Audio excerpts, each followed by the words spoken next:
los martes y jueves me toca yuca, pues me toca clases de 1 a 3 y de 5 a 7 y de 7 a 8, así que ahorita ya la garganta la tengo en tiempo extra. Pero vamos a dar lo mejor posible porque ahorita ya a esta hora ya premia. Ya premia, así que vamos a ir avanzando. Ok. A ver, psicología general. Buenas tardes, Liz. Hola, buenas noches.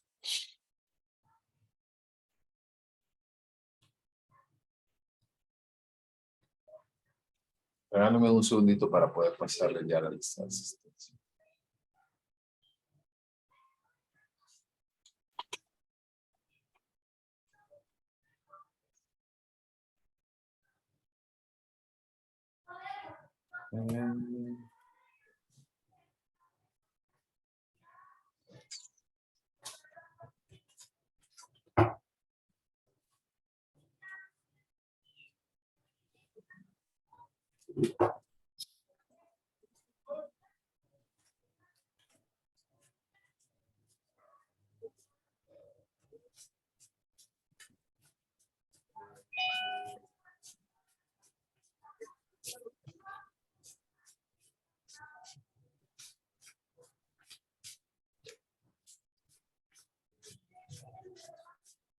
Ok.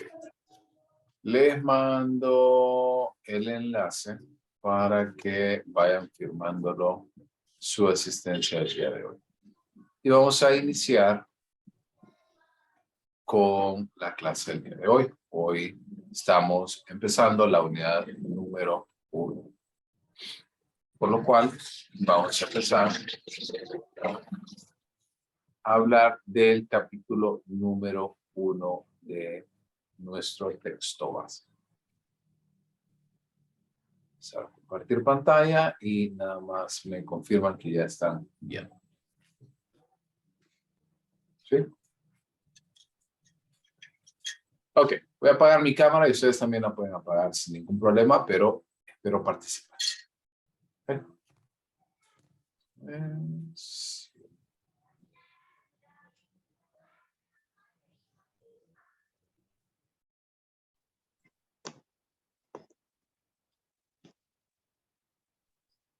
Perfecto. Ok. Empecemos por acá entonces haciendo una pregunta general. Y quiero iniciar la clase haciéndoles una pregunta sobre qué es la psicología para ustedes. ¿Qué han escuchado sobre la psicología? Pueden escribirme al chat, o pueden abrir su micrófono o levantar su mano.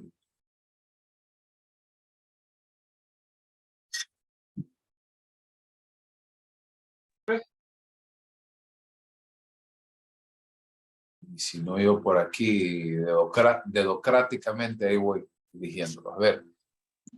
Bueno, Adelante, Olga. creo, bueno, en base a al conocimiento que tengo hasta el momento, creo que la psicología es como más que todo el proceso que estudia sensaciones, percepciones, como los procesos mentales, pues más que todo. Perfecto. Gracias. Leo por ahí los mensajes que pusieron. Giselle Horst.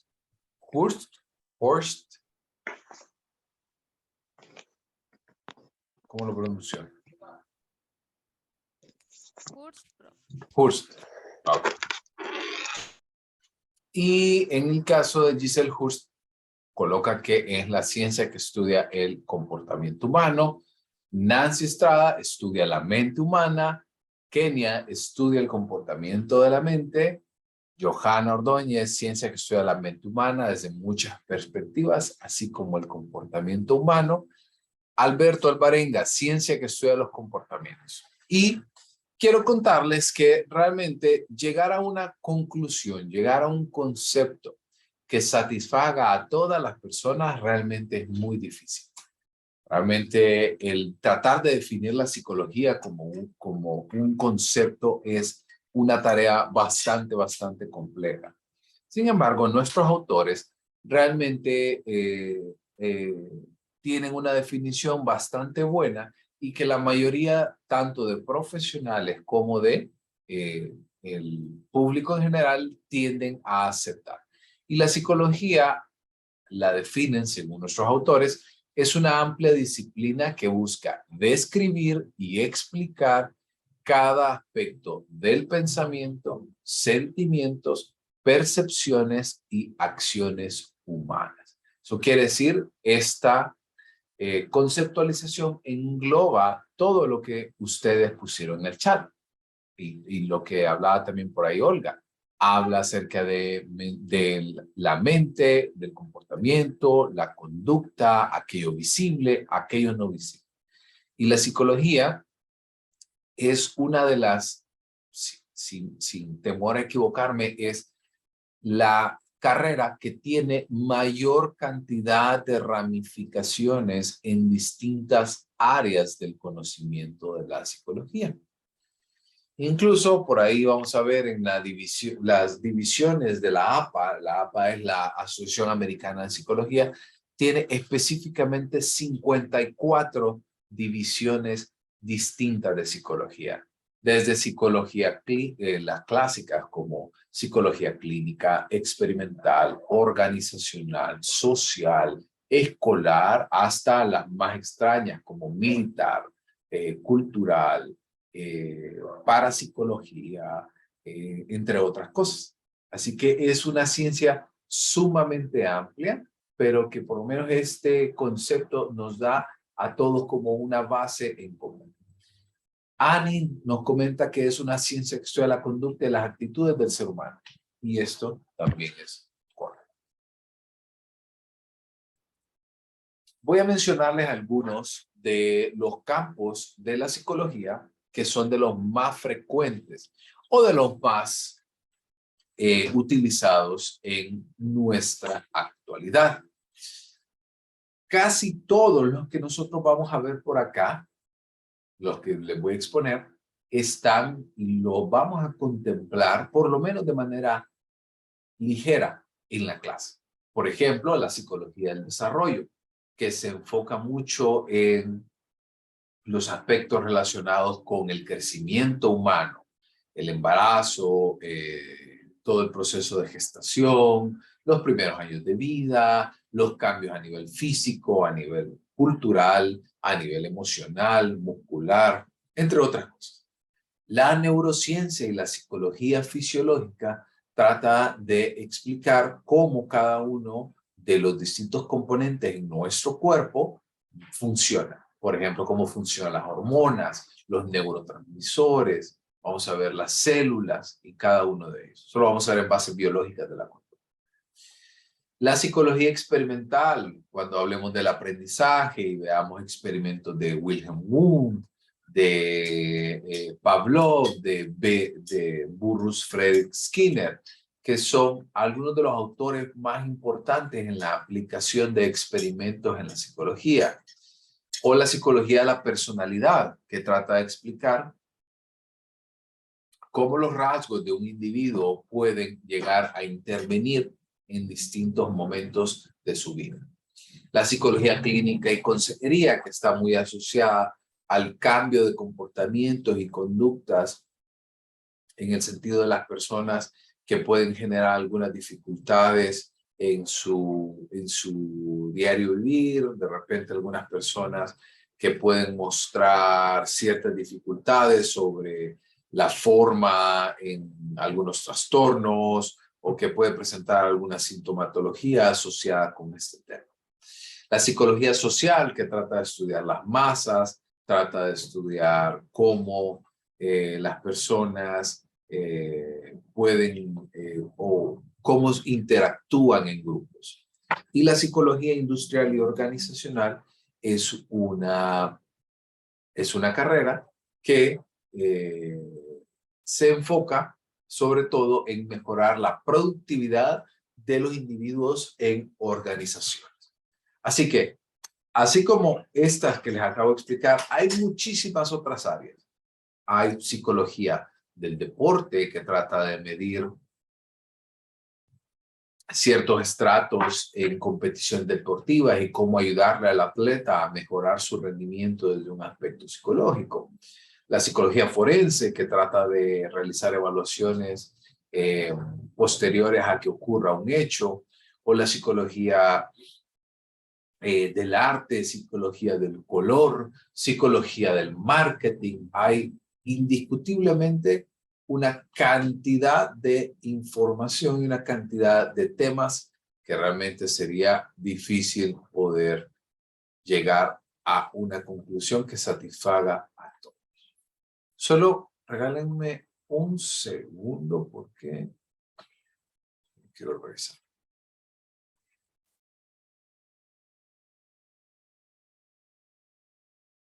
Oh.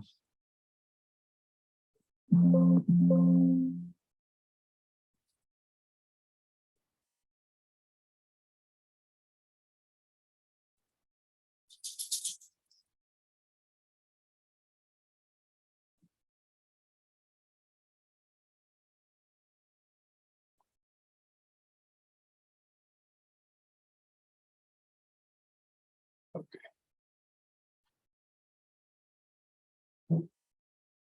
Solo un segundito que estoy haciendo un ligero cambio.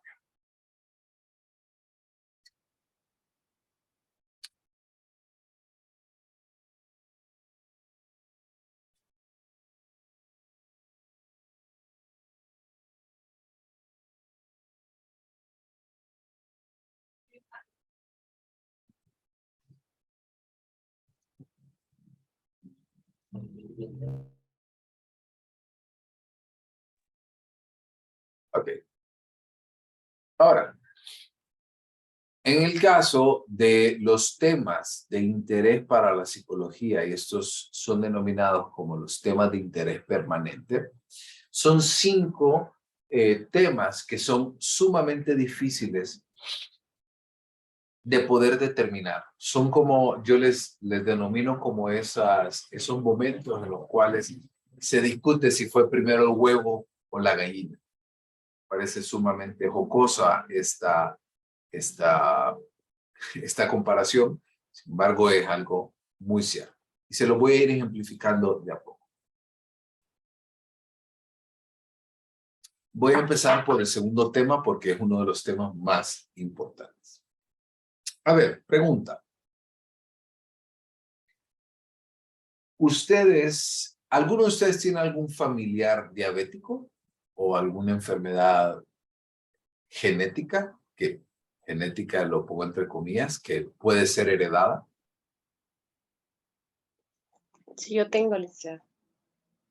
A ver, no logré.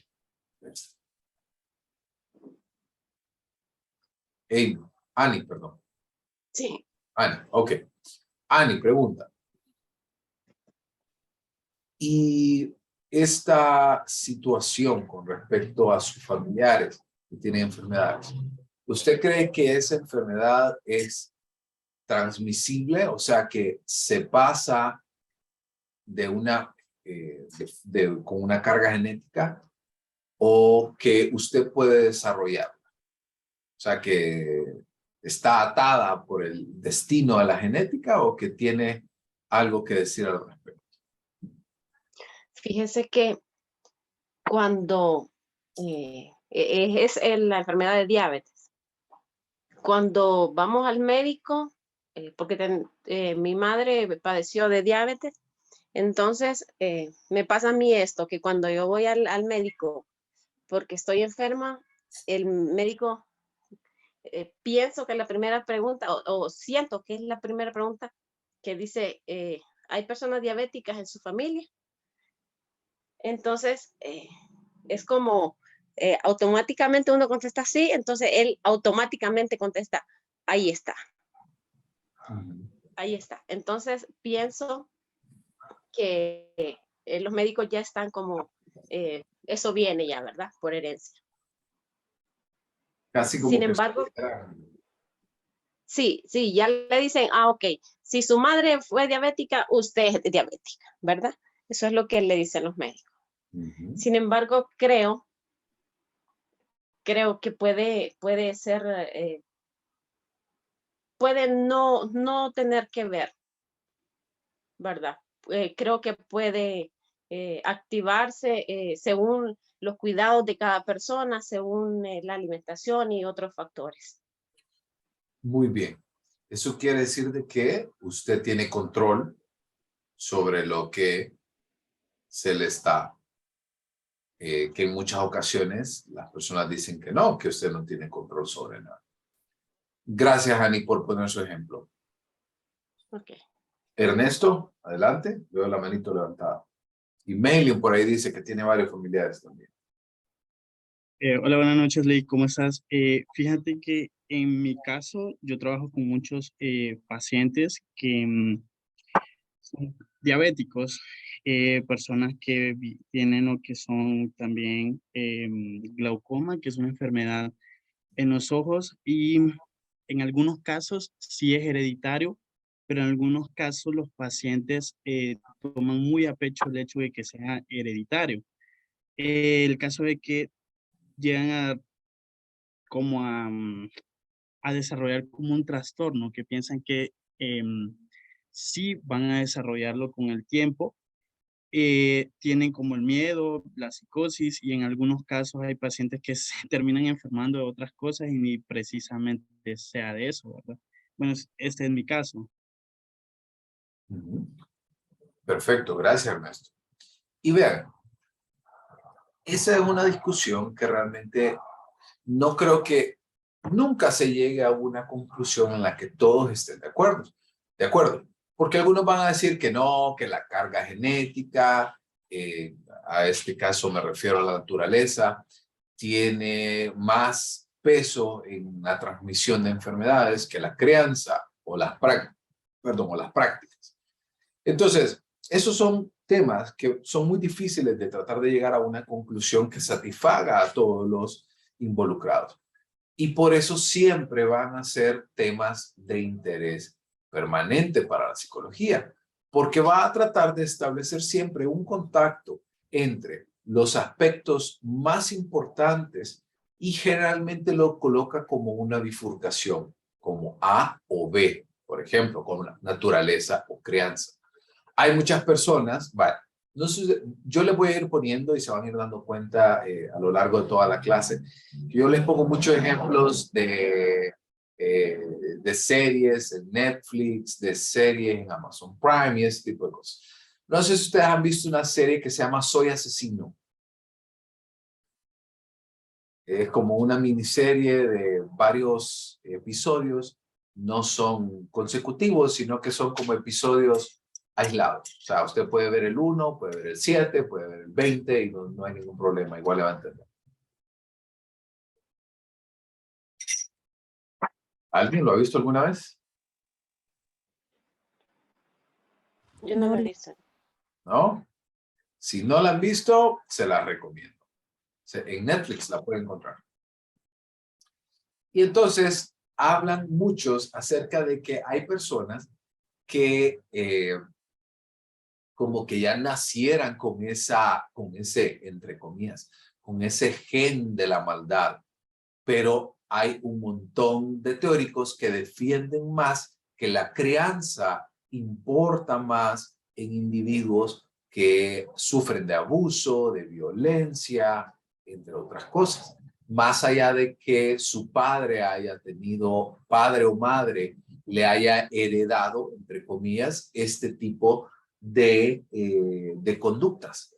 Por ejemplo, en muchos de los asesinos en serie famosos, como el caso de Ted Bundy o Kaczynski, que realmente nunca demostraron que a nivel de heredabilidad pudiera tener algún tipo de gen, sino que la crianza y algunos factores de sus primeros años de vida realmente hicieron que esto se fuera acrecentando.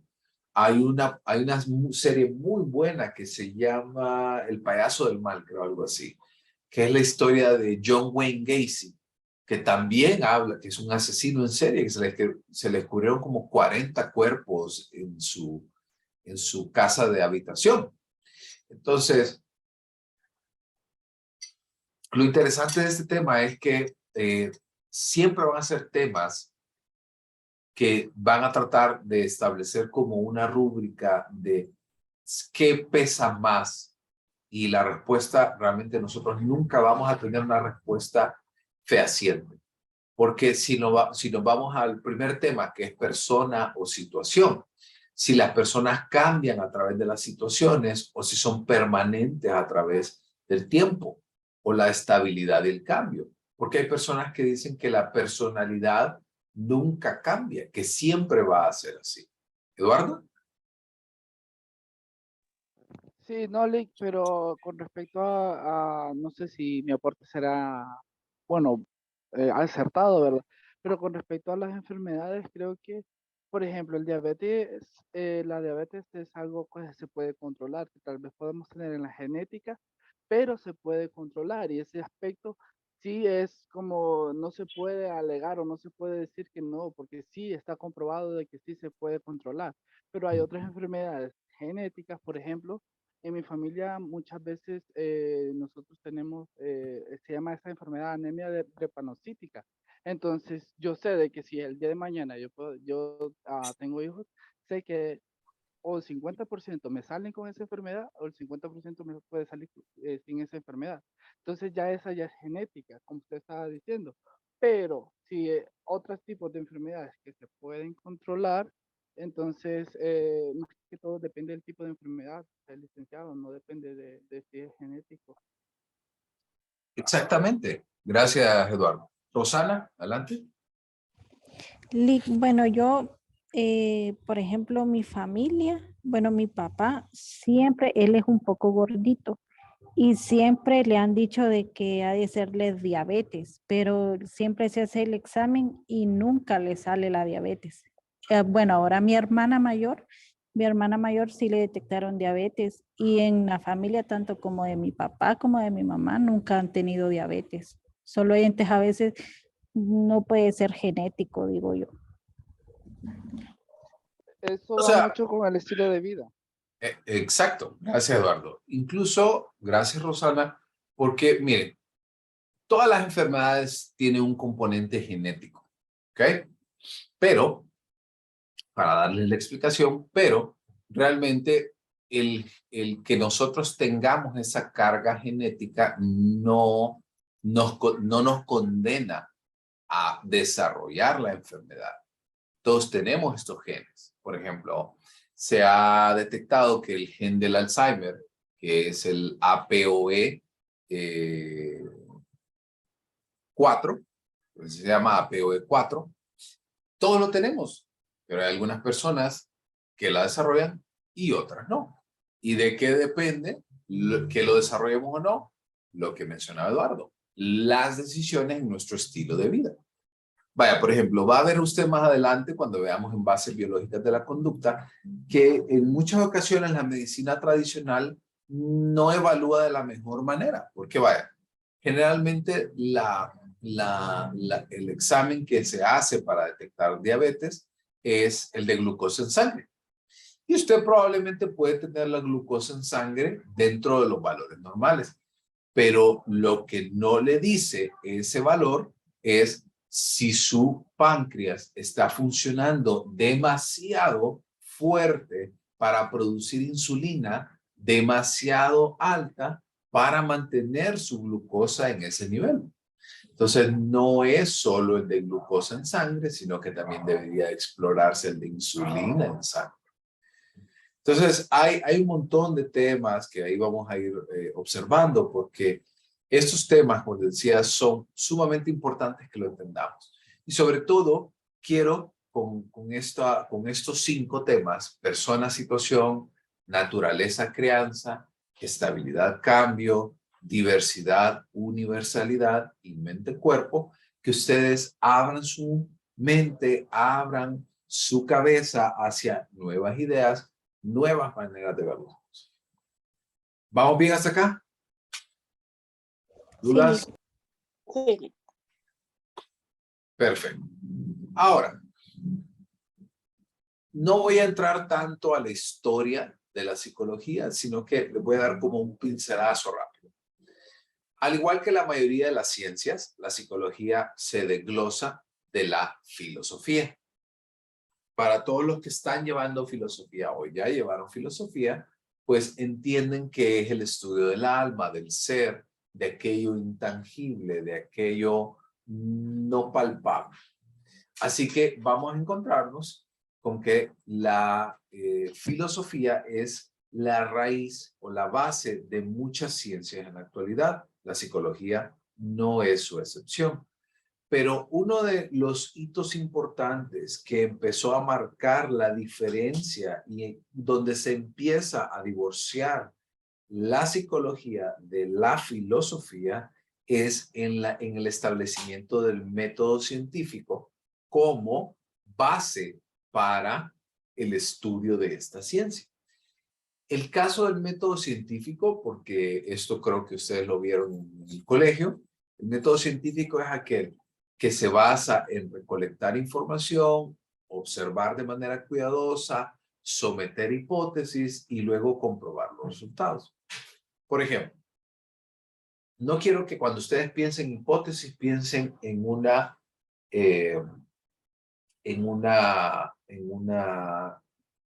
investigación. Quiero que piensen en que nosotros constantemente establecemos hipótesis. A ver, Franklin es el que va en carro, ¿verdad? Sí, Lick. Pregunta, ¿usted de qué lugar a qué lugar se va moviendo? ¿De la universidad? ¿A qué lugar? Por el lado del aeropuerto.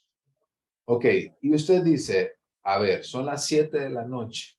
Yo creo que no hay tráfico.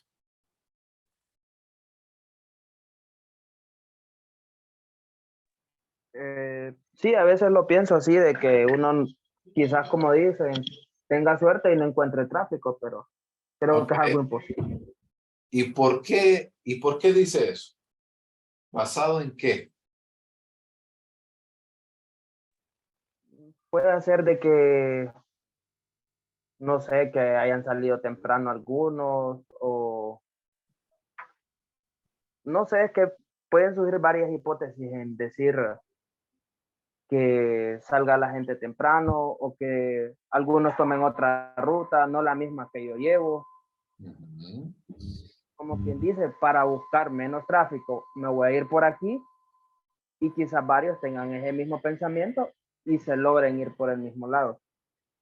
Y a veces le va bien y a veces no le va muy bien. Así es. Entonces, cuando yo hablo acerca de este tema es que nosotros debemos de prestarle mucha atención es porque cuando yo trabajo en este sentido sobre establecer criterios para trabajar y luego voy a comprobarlos, eso es método científico. Nosotros no tenemos que pensar en método científico para que esto sea una realidad en un par de individuos con batas blancas, en un laboratorio nítido. No, el método científico nosotros lo empleamos constantemente. Usted viene y dice, ay, ya me comí 4 pedazos de pizza, pero yo creo que bien me puedo comer el quinto. Pum, se lo come y vomita. Y usted dice, mi límite es 4, no 5. O usted viene y se pone a hacer ejercicio y dice, hoy creo que puedo hacer 20 pechadas, pero resulta que lo que puede hacer son 2. Comprobó que su hipótesis de hacer 20 pechadas no era correcta. ¿Ok? Esto es uno de los hitos más importantes en la separación de la psicología de la filosofía. La recolección de datos y la observación cuidadosa y contrastación de hipótesis. Voy a saltarme un gran pedazo de la historia y me voy a ir directo a 1879, donde Wilhelm Wundt, que era un médico en Leipzig, Alemania, funda el primer laboratorio de psicología experimental. Los laboratorios quiero que entiendan algo. La psicología no nace como la psicología clínica que nosotros pensamos constantemente. No nació como aquella que, ¿cómo les puedo decir? Que se encargaba de resolver problemas de la mente y problemas del ser humano en ese momento, sino que se enfocaba sobre todo en el encontrar ciertos elementos a nivel experimental. ¿A qué nos referimos con elementos experimentales? Es que se empiezan a emplear entonces ciertas costumbres y ciertos rituales para poder utilizar los experimentos y las mediciones. En el caso de la psicología como ciencia, este es uno de los hitos más relevantes. En el caso de Wundt, ¿verdad? En 1879 empieza a observar que los distintos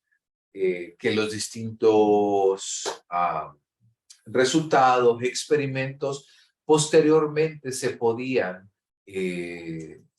replicar y que un individuo lo hacía y el siguiente lo repetía y así íbamos constantemente. Uno de los discípulos de Wilhelm Wundt, Eduard Titchener, desarrolló un enfoque de la psicología conocido como el estructuralismo. En el caso del estructuralismo, se enfoca en tratar de entender toda la materia viva que está formada y que tiene una estructura definida, más o menos parecida a la forma del individuo del estudio a nivel atómico, en el cual el estructuralismo constantemente nos va a decir qué es lo que pretende establecer. Pasamos del estructuralismo al funcionalismo por medio de William James, porque él se convierte en uno de los críticos más importantes y su argumento más importante, más sólido, es que las sensaciones nosotros no podemos separarlas de las asociaciones mentales que nos permiten beneficiarnos de las experiencias pasadas. A ver, Lick, Orlando, en español, ¿qué significa eso? Voy a ejemplificar. Cuando ustedes piensan en algo feliz, quiero que ustedes piensen en este momento en algo feliz. ¿Ok? Puede ser lo que quieran. Un recuerdo, puede ser una persona, un momento, una experiencia o algo que ocurra en el futuro.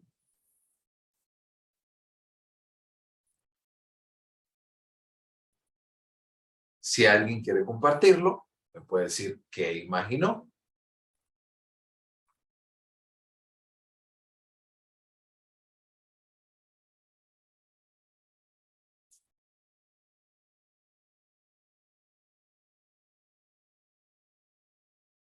Tómense un tiempito.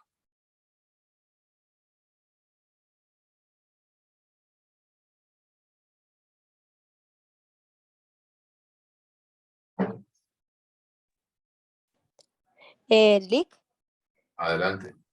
no sé, pero yo pienso en algo feliz y se me viene la playa, porque me encanta la playa. Súper, qué rico. Ok, se le viene la playa. Muy bien. Pregunta. ¿Cómo se siente su cuerpo?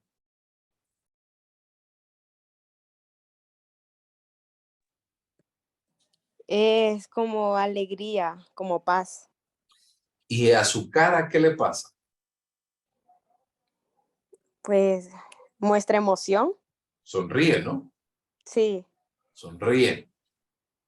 Su corazón se aceleró un poquito. sí, también. ¿Sí?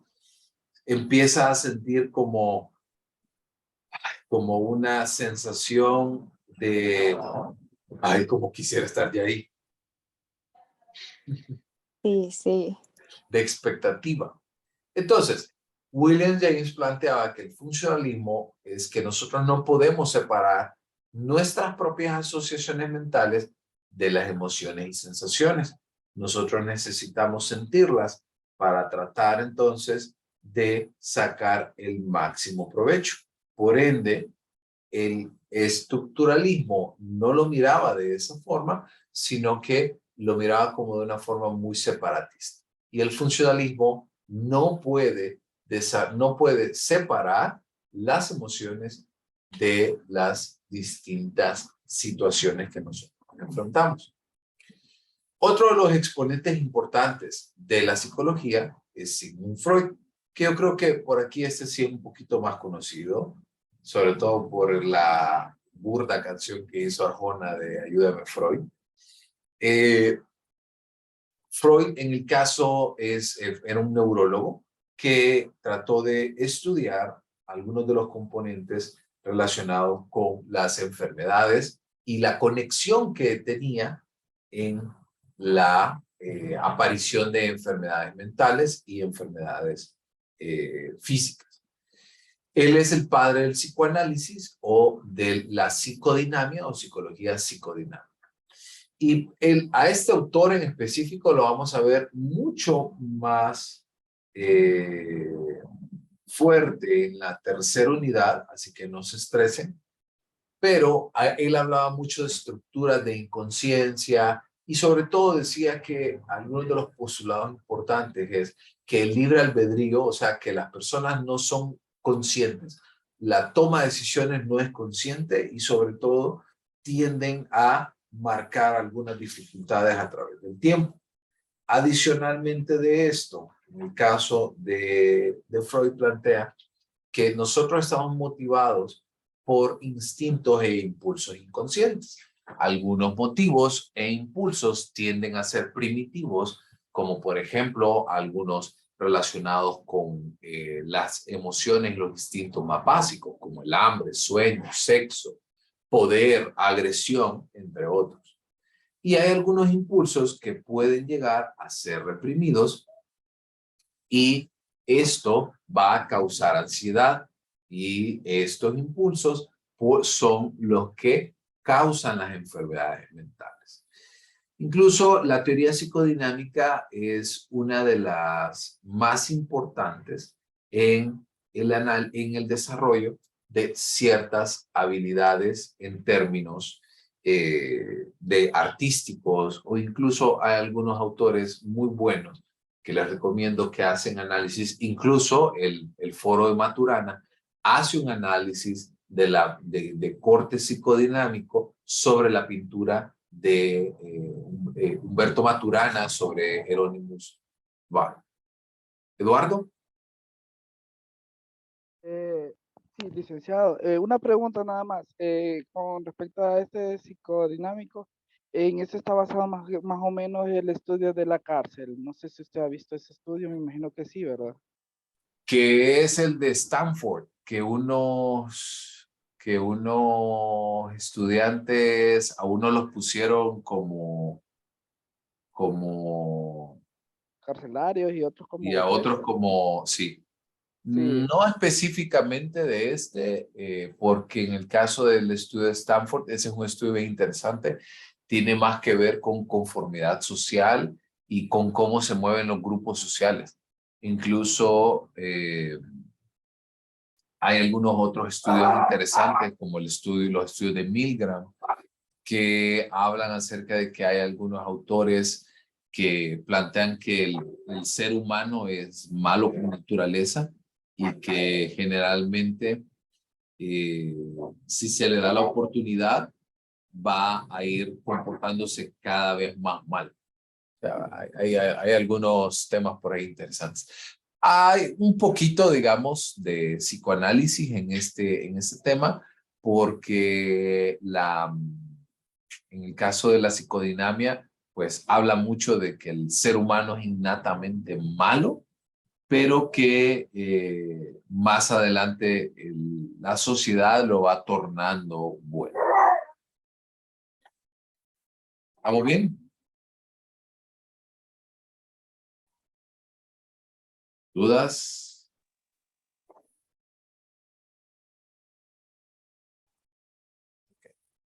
Continuamos por acá, hablando Ok. De otro de los autores más importantes de la psicología, como John Watson e Ivan Pavlov. Ambos autores exploraron y plantearon las bases de una de las fuerzas de la psicología que es conocida como el conductismo. El conductismo lo vamos a ver en la unidad 2 cuando hablemos de aprendizaje. Pero ellos planteaban de que toda conducta es aprendida y que cada individuo aprende de las distintas conductas basado en sus propias experiencias. Como por ejemplo, ustedes se han puesto a pensar por un segundo en los miedos que nosotros tenemos, en los miedos como miedo a las cucarachas, miedo a la oscuridad, miedo a los ratones. ¿Alguna vez han pensado en esto? Sí. ¿Y qué piensan?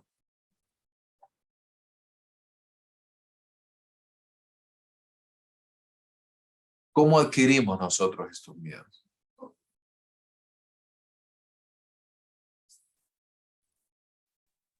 Quizás el licenciado puede hacer porque otra persona que también le tenía miedo se asustó y de paso nos asustó a nosotros. Eso lo digo por cuando uno está pequeño, pues. Exactamente. Gracias, Frank. Exactamente. Pero algunos por experiencia, Lee. Exacto. Ahora, hay varias Eh, formas de cómo nosotros vamos aprendiendo los miedos. Mailing.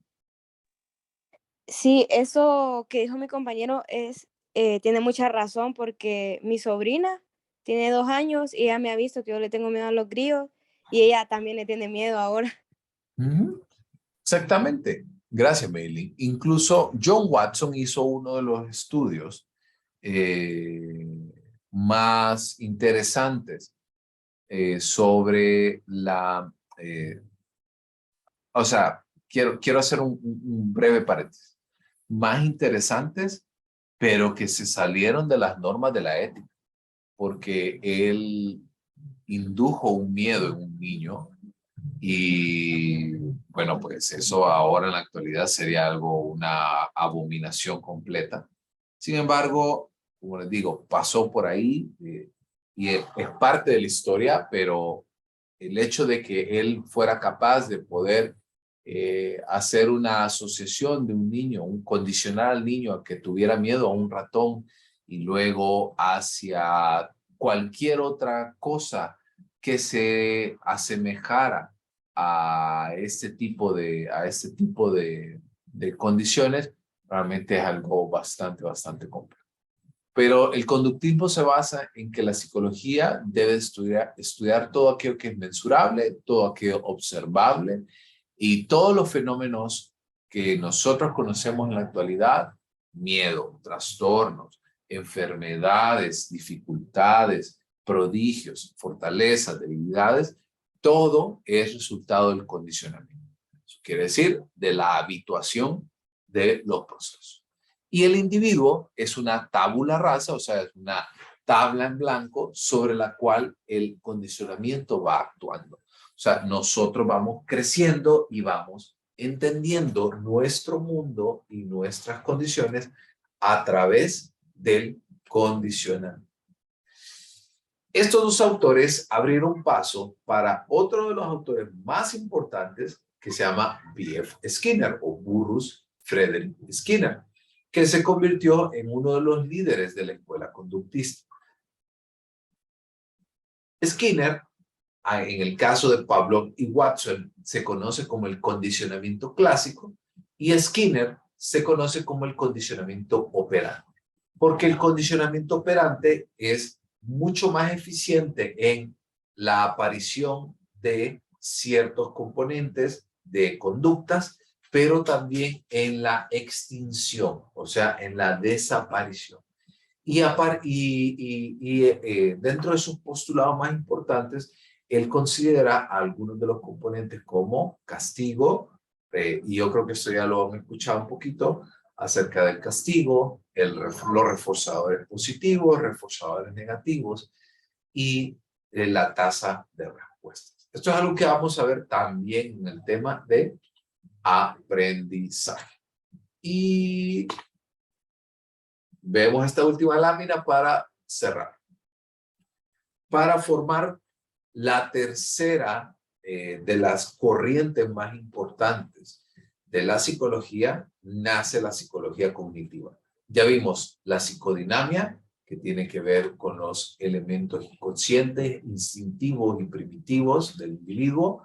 Vimos el conductismo, que tiene sus bases en todo lo observable, lo medible y lo mensurable.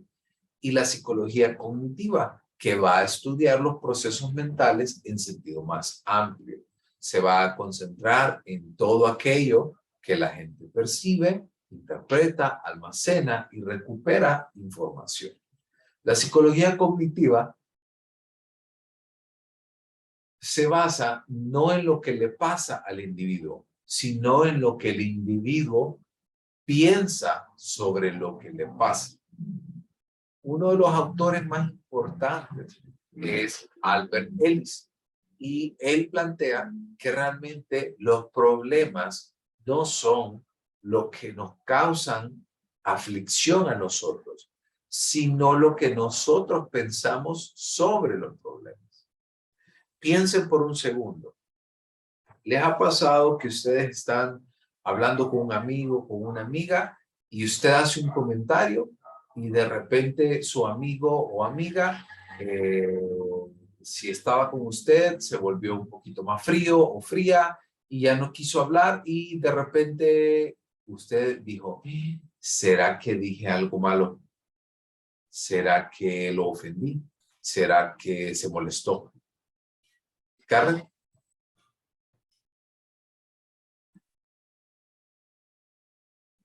Que le veo el micrófono encendido.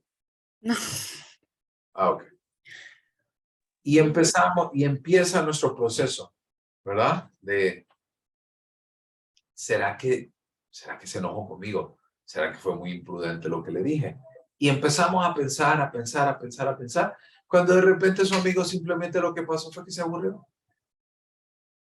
Así que la psicología cognitiva se basa en estudiar sobre todo los procesos mentales de los individuos aplicados a la forma en que nosotros pensamos.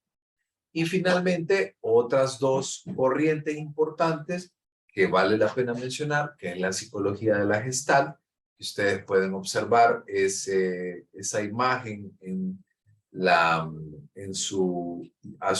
mano izquierda, que algunos me dirán un florero, otros me dirán que son dos caras distintas.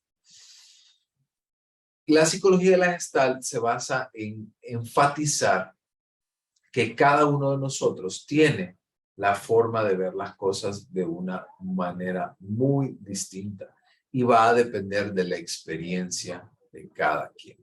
Y la psicología humanista, que su meta es alcanzar el pleno potencial. Cuando hablemos de la psicología humanista, vamos a verlo en la unidad número 3, cuando hablemos de la motivación y emoción. Específicamente cuando hablemos de Abraham Maslow y de su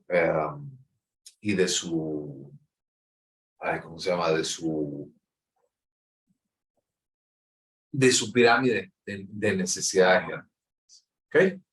Y nos quedamos por ahí. ¿Dudas, preguntas, consultas? ¿Hasta aquí todo bien? Todo bien, Dick. Perfecto. Muy bien. Bueno. Vamos encendiendo Disculpa, acá. una pregunta. Adelante, Ernesto. ¿Esta presentación está en el campus? No, esta no. Pero esta es del capítulo 1, del texto de Morris. Ok. Les mandé nuevamente el enlace para que firmen la lista de asistencia a los que no la firmaron al inicio de la clase. Eso lo vamos a estar haciendo siempre, así que asegúrense siempre de firmar su lista. Y si no hay más dudas, nos vemos mañana a la hora de clases. ¿Ok? Gracias y bonita noche. Buenas noches, Lick. Buenas noches, Lick. Buenas noches, Lick. Gracias.